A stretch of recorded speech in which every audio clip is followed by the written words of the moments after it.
भारत तो बहुत आगे चला गया, वो तो दुनिया की बड़ी इकोनॉमीज़ में चला गया है। अमेरिका अगर एड नहीं देगा तो क्या ये मुल्क ख़त्म हो जाएगा? हमारी गैरत मर गई है। शायद इनको पाकिस्तान लगता कौम है एक गैरतमंद कौम है। जी, गैरतमंद है, क्यों नहीं है? कल से उसकी गैरत उस दिन मर जानी चाहिए थी जिस दिन सऊदीया की तरफ से एड आई, चाइना की तरफ से एड आई, और अब इंडिया ने भी कह दिया कि मैं बेल आउट पैकेज दूंगा। क्या गैरत मर नहीं जानी सर चाहिए? बिल्कुल मर जानी चाहिए। देखिए यहाँ पे प्लेटफॉर्म दे दिए जाते हैं, गिरवी रखवाए जा रहे हैं, सारे मामला किए जा रहे हैं, क्योंकि हुकूमत को ये है कि हमारी आई है, अब पता नहीं कब आनी है, उससे पहले पहले लूट लिया जाए सब कुछ। एक चीज़ होती है एड और एक होती है ट्रेड। ट्रेड हमारी कभी भी फर्स्ट प्रायोरिटी नहीं रही। आपको लगता है एड के बगैर पाकिस्तान चल सकता है जिस टाइम अभी हम जिस सिचुएशन में हैं? ये जो आपका अल्फाज बड़ा अच्छा लगा जिसमें आपने कहा गैरत का लफ्ज़ इस्तेमाल किया। देखिए हम इंडिया के पास से क्यों ले जाके, इंडिया से हम क्यों मतलब इमदाद लें किसी किस्म की भी? ना हम झुकते हैं और ना झुकेंगे, और ना इनसे हम किसी किस्म की एड लेंगे। हम चाइना के आगे कभी नहीं झुके। नहीं, चाइना के देखिए, चाइना का एक अलग मैटर है। चाइना हमारे साथ बहुत से जो हमारे आमदोरफ्त होती है, ख़ास तौर पे जो कारोबारी लिहाज अमेरिका से के आगे कभी नहीं झुके। झुके हैं, लेकिन इंडिया का आगे नहीं झुकेंगे। अस्सलाम। आपका नाम? इस्माइल। सर, आज न्यूज़ आई है अमेरिका से निक्की हेले जो सदारती इंतखाबात लड़ने जा रही हैं, उन्होंने ये स्टेटमेंट दी है कि पाकिस्तान को एड नहीं दी जाएगी। ये वो कंट्री है, पाकिस्तान जैसी कंट्रीज़ जो हैं ये इमदाद ले तो लेती हैं लेकिन बाद में मतलब अप्रिशिएट नहीं करती हैं उस चीज़ को, भूल जाती हैं कि इमदाद किस कंट्री से ले रही हैं, किससे नहीं ले रही। इस तरह की स्टेटमेंट अमेरिका से आना किस तरीके से देखते हैं आप? सर पहली बात तो अल्हम्दुलिल्लाह हम एक पाकिस्तानी हैं और पाकिस्तानी होने पे फ़ख्र करते हैं और करते रहेंगे इंशाल्लाह।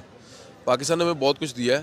अब अमेरिका अगर एड नहीं देगा तो क्या ये मुल्क ख़त्म हो जाएगा? और अमेरिका के टुकड़ों पे हम लोग नहीं पड़ रहे कि अमेरिका हमें देगा तो हम खाए पिएंगे और मामला को देखेंगे, नहीं देंगे नो प्रॉब्लम। हम हमारे ममालिक के अंदर जो हमारे हुक्मरान, अब कोशिश है कि इंशाल्लाह सनती निज़ामात हमारे बेहतरीन होंगे, ज़राई निज़ामात बेहतर होंगे तो इंशाल्लाह ताला मुल्क पाकिस्तान तरक्की की तरफ आ रहा है और आगे मज़ीद मुझे इंशाल्लाह। ये बताएं, हम चाइना से भी इमदाद ले रहे हैं और बड़ी खुशी खुशी ले रहे हैं। इंडिया की इंटेलिजेंस एजेंसी है रॉ, उसके एक्स चीफ की तरफ से स्टेटमेंट आई है कि 2023 जो ये करंट ईयर चल रहा है, इसके एंड पे जो है इंडिया की तरफ से बेल आउट पैकेज जो है वो पाकिस्तान को दिया जाएगा, एक रिलीफ पैकेज दिया जाएगा। मुझे ये बताएं, क्या हमारी गैरत मर गई है? क्या हम पाकिस्तानी होने पे अक्सर मतलब कहते हैं कि हमें फ़ख्र है, लेकिन जब इस तरह की चीज़ें हमें दूसरे ममालिक से देखने को मिलती हैं, हमारी गैरत कहाँ चली जाती है सर? देखिए हालात मुल्क की, हमारा हालात जो पिछले हमारी सियासी बेस जो बनी थी पीटीआई की तरफ से, तब भी हमने काफ़ी चीज़ें डिस्टर्ब की हैं मुल्क की। फिर उसके बाद निगरान हुक्मरान आ गए नून लीग वाले, उन्होंने एक कोशा काफ़ी की, लेकिन चूँकि पहले ये बहुत से कर्जे ले चुके थे। असल चीज़ आपकी ये जो आपका अल्फाज बड़ा अच्छा लगा जिसमें आपने कहा गैरत का लफ्ज़ इस्तेमाल किया, तो ये गैरत आनी चाहिए हमारे हुक्मरानों को कि इन्होंने हमारे लिए, मुल्क पाकिस्तान के लिए जो चाहिए था करना वो नहीं कर पाए अभी तक। और आगे आने वाले जो मज़ीद इंतखाबात हैं, जो इलेक्शन हो रहे हैं पाकिस्तान के अंदर, पता नहीं कब होने, उससे पहले तक जो महंगाई अभी तक लोग फेस कर रहे हैं। अब सवाल यहाँ पर आता है कि देखें हम इंडिया के पास से क्यों ले जाके, इंडिया से हम क्यों मतलब इमदाद लें किसी किस्म की भी, या इंडिया हमें ये क्यों बावर करवा रहा है जी हम आपको ये रिलीफ देंगे, किस वजह से हमें? और बिने हमारी जो नेशनलिटी पाकिस्तान, हम पाकिस्तानी है, कौम है, और इंशाल्लाह ताला ना हम झुकते हैं और ना झुकेंगे, और ना इनसे हम किसी किस्म की एड लेंगे। हम चाइना के आगे कभी नहीं झुके। नहीं, चाइना के देखिए, चाइना का एक अलग मैटर है। चाइना हमारे साथ बहुत से जो हमारे आमदोरफ्त होती है, ख़ास तौर पे जो कारोबारी लिहाज अमेरिका से के आगे कभी नहीं झुके। झुके हैं, लेकिन इंडिया का आगे नहीं झुकेंगे। ठीक है, अगर वो हमें रिलीफ दे रहा है, क्योंकि उसके पीछे बहुत सी लॉजिक है। राव मतलब आपको, आप बेहतर समझते हैं, आप डेफिनेटली राव ने पहले क्या क्या मामला किए हैं, खुद के हमले, बम धमाके, हर तरह के मामला हुए हैं। उन लोगों ने दहशतगर्दी के मामला बहुत से पहले किए हैं पाकिस्तान के अंदर। तो हम उनसे क्यों ऐसी एड लें या रिलीफ लें जिससे कि हम दोबारा फिर किसी ऐसे हालात के अंदर अपनी कौम की कीमती जानों को ज़ाया करें यहाँ पे? अगर पाकिस्तानी गवर्नमेंट ले लेती है तो क्या मैसेज जाएगा पूरी दुनिया को? देखिए जी, पहली बात वही आती है कि गवर्नमेंट अगर ऐसा कोई इकदाम उठाती है तो वो पहले तो वो तैयारी कर ले, हमारे मुल्क के हालात जो हैं वो बंद धमाकों से कम नहीं होंगे। दुनिया मरेगी, आवाम मरेगी, उस रिलीफ का, उस पैसों का क्या फ़ायदा है कि हमारी जो कौम है, जो जिन लोगों को मेहनत मजदूरी करने निकलते हैं और वो बंद बाको खुद ये अंदर मर के अपनी जानें ज़ाया कर लेते हैं। हुक्मरानों को कोई फ़र्क नहीं पड़ता, और ना आज तक पड़ा है और ना पड़ेगा। इसलिए हमारी जो हुकूमत है, पाकिस्तान को चाहिए कि ऐसे कोई भी इक़दाम ना लें जिससे हमें आने वाले फ्यूचर में किसी किस्म का नुकसान चलिए उठाना मुझे पड़े। लास्ट में ये बता दें, आज तक 75 साल अगर पाकिस्तान की तारीख देखी जाए, हमने कभी भी ट्रेड को प्रायोरिटी पे नहीं रखा, आज तक मांगते ही आए हैं। आप कोई भी दौर उठा के देख लें, पाकिस्तान ने इमदाद ही ली है, कभी भी ट्रेड लेवल के ऊपर अपने ताल्लुकात उस तरीके से बहाल नहीं किए किसी भी कंट्री के साथ। वजह क्या लगती है आपको? सर वजह सीधी सी है, जो भी हुक्मरान हमारे आए पाकिस्तान बनने के बाद, हाँ, देखिए पाकिस्तान जब तैयार बना, जब ये वजूद में आया, उस वक्त हमारे मुल्क के अंदर क्या हालात थे, ठीक हर है। चीज़ को तरक्की की तरफ लिया गया। ठीक है। लेकिन जो हमारे हुक्मरान जो एक नस्ल दर नस्ल चलते आ रहे हैं, उनके अंदर जो लालच है वो ख़त्म नहीं हो पा रही। ठीक है। जब तक उनकी लालच नहीं ख़त्म होगी, हमारे मुल्क के हालात बेहतर नहीं हो सकते। आप देखते हैं मुल्क के अंदर हमारी हुक्मरान जो है वो मांगते हैं, और हमारी आवाम के पास बहुत से ऐसे वसाइल हैं कि वो पाकिस्तान का कर्जा उतारने के लिए तैयार थे। खाली आवाम से नहीं मांगते, हमारा वजीर आजम कहता है बेगर्स आर नॉट चूजर्स। एक एंकर को इंटरव्यू देते हुए कहता है प्लीज़ हेल्प अस। और इस तरह की पूरी दुनिया में देखें तो कोई ऐसा सियासतदान नहीं है। स्पेशली हम अक्सर हर बात में इंडिया की बात करते हैं, तो इंडिया के हुक्मरानों से कभी इस तरह की स्टेटमेंट नहीं आई कि वहाँ के नरेंद्र मोदी ने ऐसी कोई स्टेटमेंट दे दी हो बेगर्स आर नॉट चूजर। ये पाकिस्तान ही के हुक्मरान ऐसे ब्लंट क्यों मारते हैं? सर देखें, इंडिया की हुकूमत जो स्ट्रॉन्ग है, हाँ। उन्होंने अपने आप को स्ट्रॉन्ग रखा हर सर लिहाज हम से। कब स्ट्रांग होंगे? हम लोग देखें ना, एक बार मैं आपको एक बात बताई कि हमारे जो हुक्मरान जो नस्ल दर नस्ल चलते आ रहे हैं, हाँ।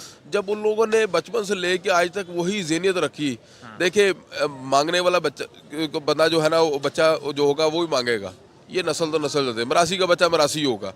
तो हमारी हुक्मरानों को चाहिए, जिस तरह अभी मैं आपको एक नाम लेने लगा था, सेठ आबद है, मलक रियाज साहब है, कितने ऐसे यहाँ पे हमारे मुल्क पाकिस्तान के अजीम लोग हैं जो पाकिस्तान का कर्जा उतारने के लिए तैयार है। सर उनका एक टाटा बिल्ला पूरे पाकिस्तान की नेटवर्थ से ज़्यादा है, उनका अंबानी जो है वो पाकिस्तान की नेटवर्थ से ज़्यादा है। सर वो देखें ना, वो तो होना ही होना ना।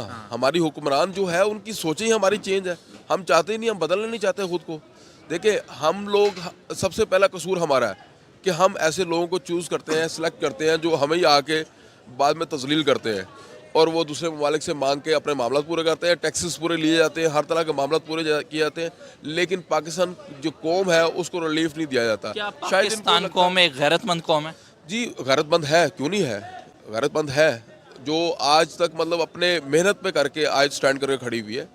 ये हुकूमत तो स्टैंड नहीं कर रही। हुकूमत ने किस जगह स्टैंड किया? ना आप किसी कौमी खेल के अंदर वो आगे बढ़ती है, ना किसी बंदे को जो गोल्ड मेडलिस्ट लेके आते हैं बाहर के ममालिक से, उनको किसी किस्म का रिलीफ दिया जाता सर है। मेरे ख्याल से गैरत उस दिन मर जानी चाहिए थी जिस दिन सऊदीया की तरफ से एड आई, चाइना की तरफ से एड आई, और अब इंडिया ने भी कह दिया कि मैं बेल आउट पैकेज दूंगा। क्या गैरत मर नहीं जानी चाहिए? बिल्कुल मर जानी चाहिए। देखिए यहाँ पे प्लेटफॉर्म दे दिए जाते हैं, गिरवी रखवाए जा रहे हैं, सारे मामला किए जा रहे हैं, क्योंकि हुकूमत को ये है कि हमारी आई है, अब पता नहीं कब आनी है, उससे पहले पहले लूट लिया जाए सब कुछ।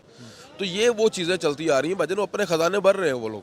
तो इसमें हमारी जो कौम का कसूर नहीं, हमारे हुक्मरानों का कसूर है, जो अपने मकासद पूरे करने के लिए मुल्क पाकिस्तान को बेइज्जत किए जा रहे हैं हर तरह से।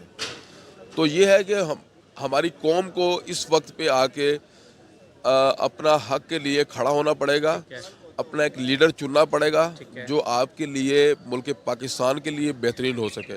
अदरवाइज ये सारी ज़िंदगी ऐसे ही होगा, और एक दिन ऐसे ही पता लगेगा मुल्क पूरा दिवालिया हो जाएगा। जहाँ तक 50% नज़र आता है कि मुल्क दिवालिया कर चुके हैं। सर आपका डिफेंस मिनिस्टर ख्वाजा आसिफ ये कह रहा है कि दिवालिया हो नहीं रहे, दिवालिया हो चुके हैं। उसके बाद आपको लगता है फॉरेन इन्वेस्टमेंट आएगी पाकिस्तान में? सर नहीं, बहुत मुश्किल है। मिनिस्टर ये स्टेटमेंट देगा? बहुत मुश्किल है, बहुत मुश्किल है, बहुत मुश्किल है। तो ये तो ऑलमोस्ट मैं कहता हूँ 50% आपने दिवालिया कर चुका है, अब 50% रह गया है। जिस तरह ये अगले चुनाव के बाद पता नहीं क्या हालात होंगे इस मुल्क के, कौन आएगा और कैसे करेगा। लेकिन ये पाकिस्तान कौम को अभी भी चाहिए कि अपना लीडर चुने, लीडरशिप पे आके अपना वर्क करें। हो सकता है कि ये मुल्क मज़ीद तरक्की की तरफ चला कायद जाए। ने जो 1947 में पाकिस्तान बनाया था वो आज आपको नज़र आता है या मर गया वो? देखिए कायद ने जो पाकिस्तान बनाया था उसकी जो मकसद थी, बुनियाद थी, वो डिफरेंट थी। ठीक है, वो लालच में नहीं आया था, उसने कुर्बानियाँ दी भी और दिलवाई भी, दोनों काम। 2023 में कहाँ नज़र आता है वो आपको? अगर हमारी जो कौम है आज स्टैंड ले जाएगी तो इंशाल्लाह 2023 में ये पाकिस्तान दुनिया के अंदर एक अजीम मुल्क ज़ाहिर होगा। मतलब इसी साल? हाँ, इंशाल्लाह अगर ये एक लीडर को चुन गई। देखिए इमरान खान आया था, उसने आंखें निकाल के अमेरिका को भी जवाब दिए, ठीक है। उसके साथ भी सारे मामलात किए। लेकिन उसको उतारने वाले भी अपने ही थे। देखिए उतारने वाले अपने इस वजह से कि उनकी जेबें नहीं बढ़ रही, उनके मामलात नहीं चल रहे थे, उनके अपने केसेस से ख़त्म करने थे उन्होंने। वो अपने मकासद पे पूरा करने के लिए उन्होंने साल 2 साल हुकूमत करनी और आवाम को लूट के सब कुछ मुल्क को बेड़ागर करके वो फिर अपने घर को चले जाएंगे। अस्सलाम वालेकुम। वालेकुम सलाम। आपका नाम?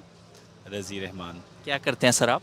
मैं आईटी कंपनी में जॉब करता हूँ। मेरा आज का क्वेश्चन ये है, अमेरिका में सदारती इंतखाबात होने जा रहे हैं आगे, उसमें 2 इंडियन ओरिजिन से ताल्लुक़ रखने वाली एक मेल है और एक फ़ीमेल है जो मतलब इलेक्ट हो रही हैं। अगर देखा जाए तो निक्की हेले उनका नाम है, उनकी तरफ से स्टेटमेंट आई है कि पाकिस्तान जैसी कंट्रीज़ को कोई इमदाद नहीं दी जाएगी, कोई एड नहीं दी जाएगी, क्योंकि ये इमदाद ले तो लेते हैं लेकिन बाद में उन्हीं कंट्रीज़ की बुराई करते हैं। पहले तो मुझे ये बताएं कैसा लगता है इस तरह की स्टेटमेंट सुन के? देखें ऑफिशियली बुरा तो लगता है कि हम एज अ पाकिस्तानी हमें ये सुनते हुए बुरा लगता है। हम क्यों एड, पहली बात तो ये है कि हमें एड लेनी ही नहीं चाहिए। हमें खुद अपने पैरों पे खड़ा होना चाहिए। 60 साल हो गए, 65 साल हो गए मुल्क को बने हुए, तो जो भी हुकूमत आती है वो इसको बस ख़राब करने में तुली होती है।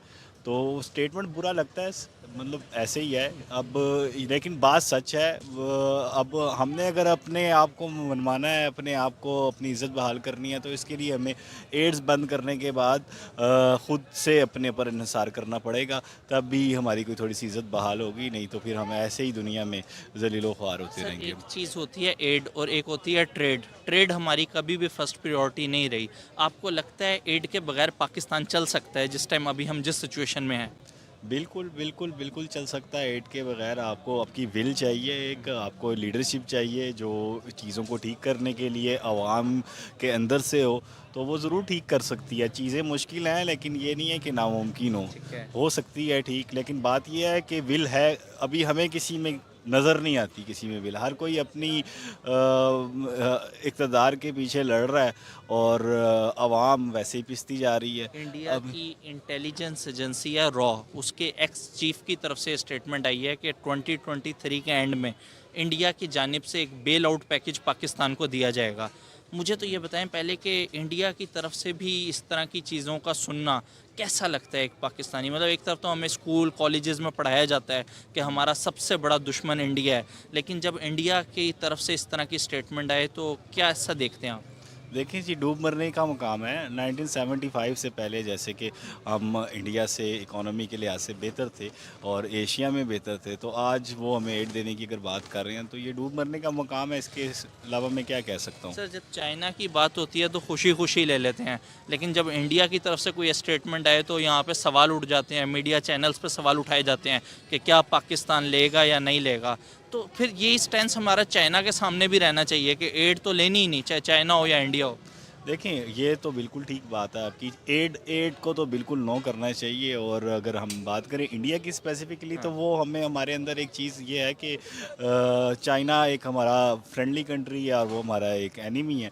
तो उस हिसाब से वो जिस तरह हमारे साथ ट्रीट कर रहे होते हैं वो बिल्कुल ही किसी भी पाकिस्तानी, मैं समझता हूँ किसी भी एक पाकिस्तानी को भी अच्छा नहीं लगेगा कि हम उनसे, दुनिया से तो ले रहे हैं वो भी बुरी चीज़ है, लेकिन उनसे ख़ास तौर पे लेना किसी भी पाकिस्तानी, मेरा नहीं ख्याल कि कोई भी मुल्क आपका दोस्त तो खैर नहीं है।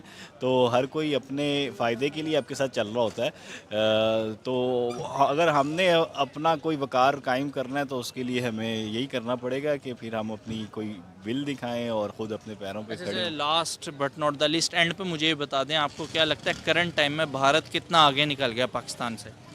देखिए भारत तो बहुत आगे चला गया, वो तो दुनिया की बड़ी इकोनॉमीज़ में चला गया है। अब बात यह है कि हम कहीं से तो स्टार्ट करें ना। सही बात।